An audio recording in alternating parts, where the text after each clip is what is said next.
If you've never shot a gun before, but you want to try it for some reason, maybe you've heard from a friend of a friend, or a neighbor or a colleague that shooting can be fun, or maybe you've been red pilled. To say shooting is fun is an understatement. It can be a real treat, even more so if it's your first time and you do it right. But it won't be fun at all if you end up shooting a gun that kicks too much. Similarly, if the ammo for your gun's particular chambering doesn't turn out to be wallet friendly and costs over $1 per round, you probably won't even bother shooting the damn thing. In this video, I'll talk about my funnest guns to shoot. These guns and the cartridges they are chambered for are known to have very manageable recoil. The cartridges also have some of the lowest per round prices anywhere in the country, and I'll touch on each of them, plus a specific brand of ammo I would recommend for each of the guns that I'll talk about. So, stick around until the end of the video. Number 1. Ruger 10, 22, and 22 long rifle. I was going to recommend the Ruger MK4 because it's a fun little handgun chambered for the 22 long rifle that you can shoot all day without getting sore. 22 long rifle ammo is dirt cheap even with today's pandemic situation. So the Ruger MK4 is definitely something you might want to consider if you don't mind paying anywhere from $500 to $700 for a handgun that you won't be using much outside of plinking. But personally, for $600, I'd rather get a different Ruger firearm chambered for the 22 long rifle and a low-cost rifle scope and as many boxes of 22 long rifle ammo as I could buy for whatever's left. So instead of the Ruger MK4, I recommended the Ruger 10, 22, and 22 long rifle, with the most affordable models costing anywhere from $250 to $300.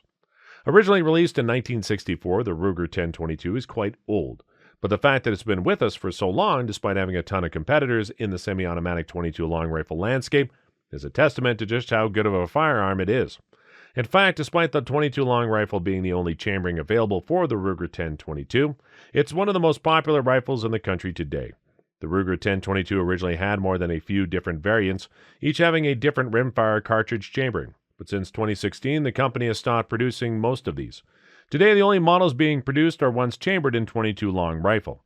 Though it was designed from the get-go to be a rifle for beginners, experienced shooters enjoy shooting the Ruger 1022 just the same.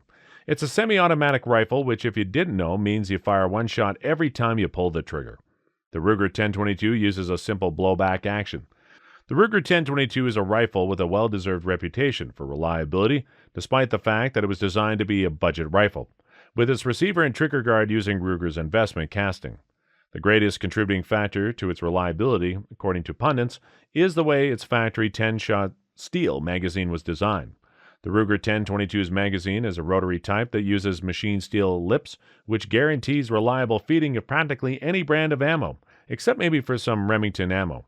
Speaking of ammo, the cheapest bulk ammo on the market today has got to be the CCI Blazer high-velocity 40-grain lead round-nose bullets. As of this video's creation, bulkcheapammo.com is selling them for $3.19 for 50 rounds. If you get a cheap scope like Cabela's Intensity Rifle Scope for $120, you'll have a solid plinking environment hunting platform that you can shoot for days on end. Number 2. Rossi RS-22 and 22 Magnum. The 22 Magnum cartridge is more powerful than the 22 long rifle, but not nearly powerful enough to produce significantly more felt recoil. As far as ballistic performance, a 40-grain 22 Magnum bullet fired from an 18-inch barrel will produce a 300 foot-pounds of force at the muzzle, not much different from a standard pressure 115-grain 9mm bullet fired from a 4-inch barrel. What this means is, aside from plinking, a rifle chambered for the 22 Magnum can also be used for hunting small game like foxes and coyotes, and for home defense. Semi-automatic rifles chambered for the 22 Magnum used to be very limited, but thankfully that is not the case anymore. One of the more recently released semi-automatic rifles chambered for the 22 Magnum is the Rossi RS-22. With a street price of $250 thereabouts, you're getting more than your money's worth, as the Rossi RS-22 comes with an all-weather polymer stock, a blowback action similar to that of the Ruger 1022, and pretty good accuracy even with its long trigger take-up, which all things considered is a minor nitpick. Similar to the Ruger 1022 ammo capacity, the Rossi RS-22's magazine holds 10 rounds of 22 Magnum, but doesn't use the rotary feeding system that the Ruger's 1022 10-round magazine is known for. So then you might be wondering, why is this gun priced the same as the Ruger 1022 when it's also a semi-automatic and it's chambered for a more potent rifle caliber? What gives? Well, there are two things. One, Rossi guns are made in Brazil. I don't want to sound condescending, but just to state facts, labor costs in Brazil are lower than in the USA, which automatically makes the Rossi RS-22 sell for much lower than competing rifles that are manufactured locally.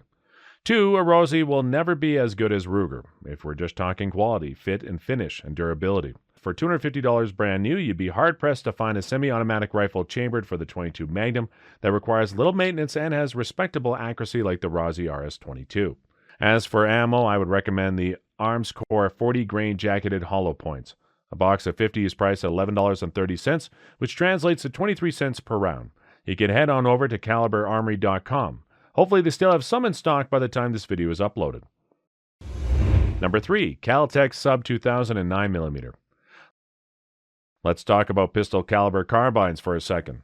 Pistol caliber carbines have all been the rage in the past several years, and there are more than a few good reasons why the demand for these guns continues to grow every year. If you happen to own a Glock 17, you can purchase a pistol caliber carbine like the Caltech Sub 2000 to shoot 9mm using your Glock 17's magazines. The Caltech Sub 2000's significantly longer barrel will provide more room for your 9mm bullet to accelerate in before it flies out of the muzzle, pushing it to its ballistics limits and giving you more bang for your buck in the process. Just how much more bang for your buck, some of you may ask? The typical 115 grain plus P round shot from a Glock 17 with a 4 49/100ths of an inch barrel will have a velocity of roughly 1,344 feet per second, which translates to 461 foot-pounds of force at the muzzle. The same exact bullet shot from a Caltech Sub 2000 16 1/4 of an inch barrel will have a velocity of about 1,535 feet per second, amounting to 602 foot-pounds of force at the muzzle. That's a 30.58% increase in muzzle energy, which on paper may not seem a lot to you, but a 115 grain plus P 9mm from Caltech Sub 2000 will outperform a 125 grain 357 Magnum from a 4-inch Smith & Wesson 686. With its longer barrel in stock, the Caltech Sub 2000 will have a much more manageable recoil, making it a real pleasure to shoot. A brand new Caltech Sub 2000 has a street price of $450, which is just a little over half the price of a brand new Smith & Wesson 686. It can use 33-round Glock mags. It has room for a rifle scope, a laser, a flashlight, a foregrip, or any other attachment you can think of. But the Caltech isn't like any other carbine, because it's a folding carbine that easily fits in a small backpack and deploys in mere seconds.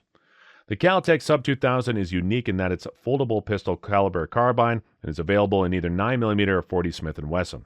I wouldn't recommend you purchase the one in 40 Smith & Wesson because it has a bit of a snappier recoil, and 40 Smith & Wesson ammo is more expensive than 9mm ammo. Speaking of ammo, the most affordable 9mm ammo as of this video creation is Mountain City Supply's 115 grain full metal jacket. A 1,000 round crate costs $242.99, or 24 cents per round. If that price doesn't sound appealing, it's because, well, it isn't. But it's also because of the pandemic. Number 4, build your own Frankenstein AR-15 and 5.56mm NATO. And we're down to my last recommendation, the AR-15. This probably didn't come to you as a surprise. If you're only just recently been red-pilled, so there's a pretty good chance you have anti-gun friends who hate the AR-15. Just as a quick FYI, your leftist friends think the AR and AR-15 stands for assault rifle. But really, AR stands for Armalite rifle. I won't get into the details. You can do a bit of research on the subject and just thank me later. For now, let me tell you something that makes my AR-15 recommendation kind of unique. I'm not recommending the AR-15 in this video simply because of my bias towards it.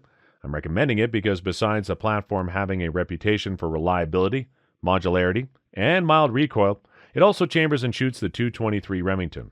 You may ask what's the big deal if the AR-15 accepts the .223 Remington. Well, if you check ammo prices online, the 4 most affordable brands of ammo are the .22 long rifle, the .22 Magnum, the 9mm, and the .223 Remington. Currently, the most affordable .223 Remington ammo, which also happens to be the most affordable centerfire rifle cartridge ammo in the country, is Talamo's 55 grain steel cased full metal jacket. It's priced at $363 per 1,000 rounds, or 36 cents per round. If steel-cased ammo sounds iffy to you, the cheapest brass-cased .223 Remington ammo is PMC's bronze 55 grain full metal jacket, selling for $411 per 1,000 rounds, or 41 cents per round. Every once in a while, you'll see bulk ammo for 7.62 by 39mm, having the same price per round as the .223 Remington. But I can't recommend any firearm chambered for the 7.62 by 39mm at the moment.